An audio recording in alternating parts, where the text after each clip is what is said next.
Dana, thank you Yes. for taking a minute to chat with me. I'm excited to talk to you Thanks for and having hear me. a little bit about your story. So to get started, I'd love if you could just introduce yourself, tell a little Sure. bit about your background. Sure. I am Dana Atherton, and I'm the Vice President of Global Talent Acquisition at Jamf.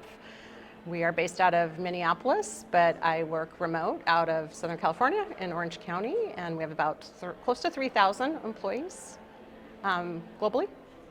We were talking a minute ago, just before we sat down, about the state of talent acquisition right now. Can you provide some color there? What happened in 2022? What are you thinking about as you go into 2023? Sure. Yeah, 2022, I was just saying to you casually that the craziest year I've ever had in my entire career, and I've been doing this for a long time, to come out of January where LinkedIn said there's more recruiter jobs than there are software developers. Who would have thought? And with everybody with the great reshuffle hiring, it was just crazy to see the market the way it was.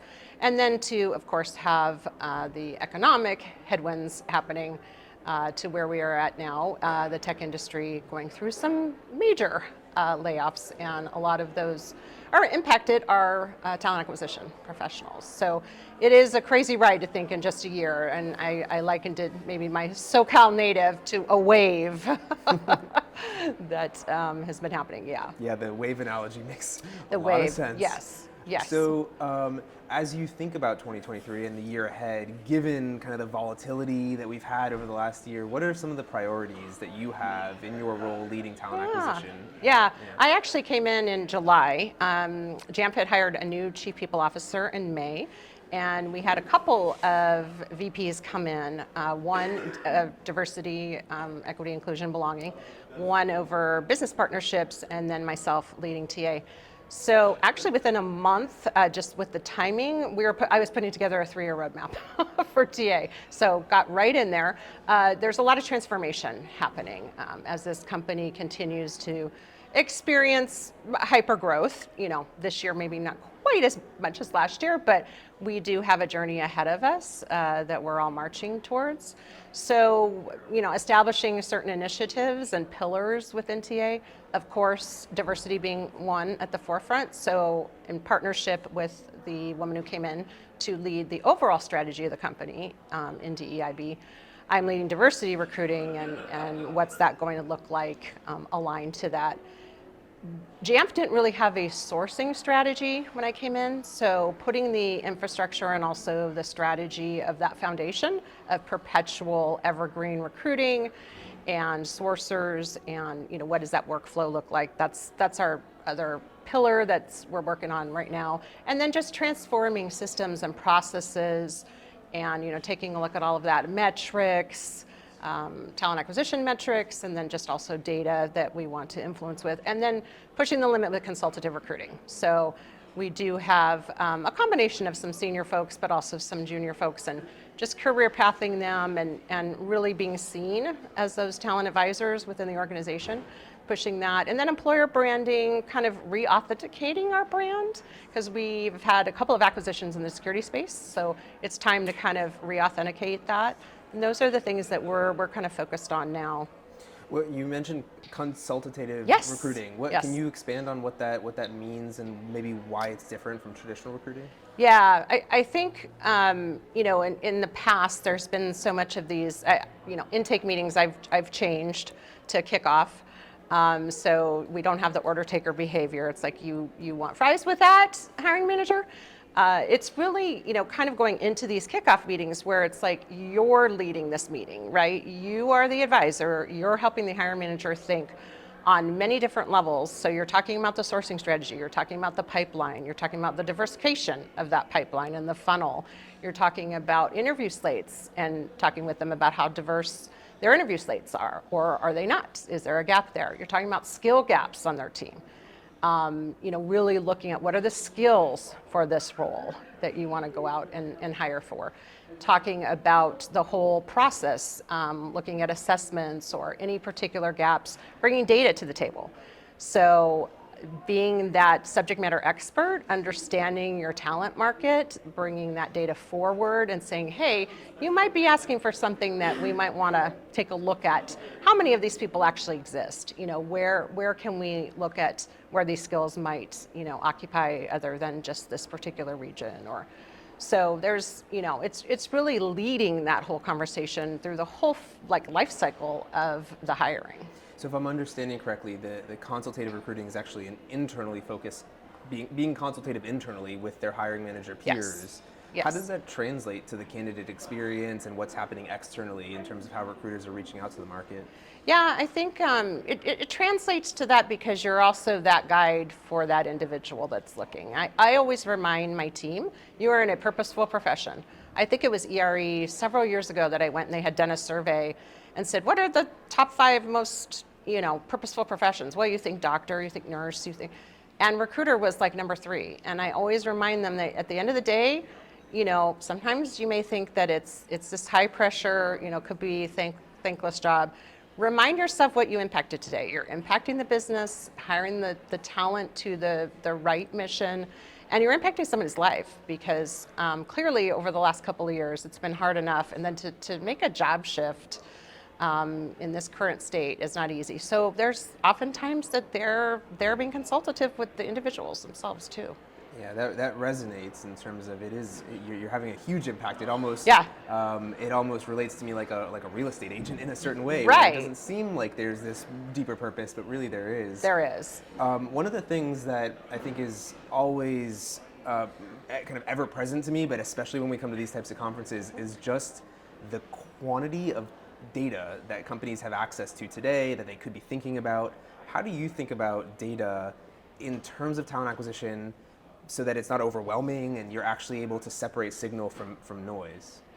Yeah, I think you have to first, I think for our organization too, we need to set what is this data that we want to report out to the organization, and then what is the data that we want to look at within talent acquisition as well.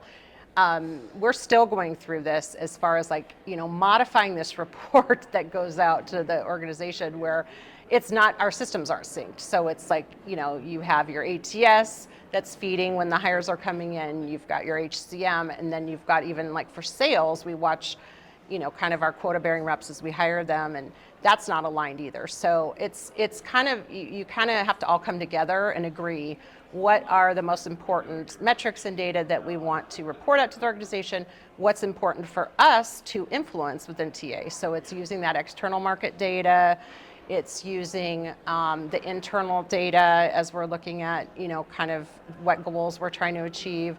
It's also looking at the CRM and looking at the different stages within the cycle too, and analyzing where are we having fallout, where are we having gaps. That's also how you influence. Okay, manager, it's taking you this long to fill a role versus these groups, and here's why. And as soon as they see the data, data speaks for itself, right? I've worked with enough engineers. If you can't just say to them something, that you can't back that up with data.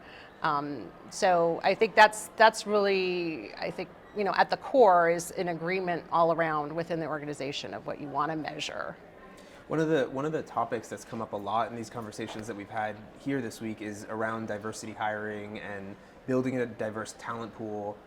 How do you think about that, and maybe what are some initiatives that are or tactics that are really kind of tangible things that companies that you're doing, you're thinking about, that you think other companies should be doing around diversity hiring?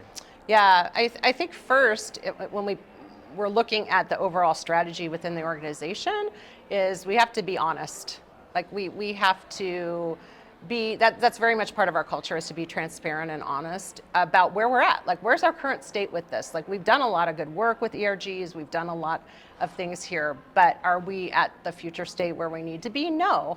So we're not perfect, but there are some really good things we're doing. And so what we're trying to do is now go back and, as we're building that sourcing strategy, it starts at the top of the funnel. So what are we doing to look and see if there's biases that are built into even people applying, and why that might be? And then looking at our job descriptions. Are they inclusive? We all know that women tend to not apply unless they, meet most of the requirements, whereas we know men apply if they meet like one or two. And then how do we reach the underrepresented groups too? And a lot of it is just education also with hiring managers. It's skill-based. You don't necessarily need to be looking at the pedigree. So blind, looking at some blind resumes, and just educating them about, truly what you need for this role is skills, and looking in those different areas, external partnerships, building that out, but and then taking the bias then further. So training the managers on unconscious bias, looking at their slates of interviews, all the way through the full life cycle. What is it that you love about what you do? I think what I love the most is probably the purposeful, piece. But I also love representing a company that I 100% believe in. Not to say that I haven't tried the other side on more the agency side, but I love when I'm aligned with a company's mission and values and can carry that forward. And there are so many wonderful things about Jamf that I just want to yell from the rooftops. And so being able to, represent that and live the same values, that was really important for me. This company also has a very diverse C-suite and board, and that was really important to me. But the values at the core are selflessness and relentless self-improvement, and that authentic, very open and transparent communication were key for me. Well, let's imagine that at some point, there's a high school or college student that's watching this interview, and they say, oh, I like what Dana has to say, I like what she's doing, and one day I want to be a VP of talent acquisition. Mm-hmm. What would your advice to that person be? I would say, don't shy away from anything. I mean, if there's something that you really want to go after, and if that's the area, network. I can't say enough about networking. My last few roles have literally come because I've been out there going to various things to network. So look through your own networks, your friends' networks. Try to find some folks that will talk to you about, what's it like? Because I think that at the end of the day, you can hear a lot of things about a company, but if you could really get some kind of inside view or really understand, what's a day in the life of working at Jamf. We just recently did a video. We have a gentleman who's a recruiter on our team, and he used to be an SDR and went to be a recruiter, which is a great story to tell. Not only because he's been able to change career paths within our company, but we filmed some day in the life videos of him working at home with his dogs and the shoes that he loves. And it's just great to be able to go out there and say, hey, you want to know what it's like to be a salesperson here? Or, you want to know what it's like to be a recruiter? To join TA, this would be great for somebody who's looking to possibly join talent acquisition to watch that video. I love that. Yeah. Well, thank you for taking a Thank minute you here for to having chat me. with me. I really appreciate it, and that's I great. will see you around the conference. Okay, awesome. Thank you. Thank you.